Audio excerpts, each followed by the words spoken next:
आता मी आहे ज्योतिबा डोंगरावरती आणि इथे सध्या अशी परिस्थिती आहे. आणि अशीच काहीशी परिस्थिती पन्हाळगडावर देखील आहे. आणि अशीच काहीशी परिस्थिती शहरातल्या इतर ठिकाणी देखील आहे.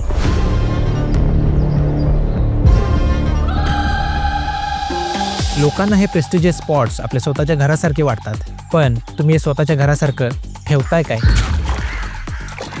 लोकांना वाटतं की हा कचरा हा आपली कुठे, ती तर सरकारची जबाबदारी आहे. तर बॉस, हा तुमचा रोजचा कचरा उचलायला कोणीही देवदूत येणार नाही आहे. ही आपली जबाबदारी आहे, फक्त आपली. आपण नेहमी दुसऱ्या देशांची उदाहरणं देतो की जपान किती स्वच्छ आहे, अमेरिकाची लाईफस्टाईल किती भारी आहे, पण देवाने जे जन्मताच आपल्याला दिले ते आपण कसं ठेवले? दुर्दैव हे नाही आहे की निसर्ग आपल्याकडे कमी आहे, दुर्दैव हे आहे की कदर करणारे आपण कमी पडलो. ज्योतिबा देवाने हा सुंदर डोंगर आपल्याला दिला, छत्रपती शिवाजी महाराजांनी हा पन्हाळगड आपल्याला जिंकून दिला, आणि छत्रपती शाहू महाराजांनी हा रंकाळा आपल्याला बांधून दिला. पण आपण त्यांना परत काय देतोय?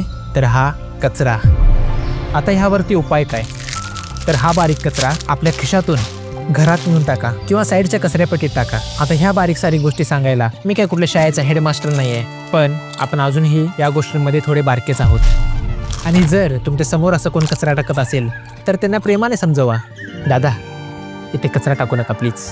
लोक ऐकतात, हे पण मला शाना सांगणारा. आणि जर नाही ऐकलं दादा सॉरी, माफ करा दादा. तर आपला हा कोल्हापुरी रुबाब एखाद्या चांगल्या ठिकाणी दाखवा ना.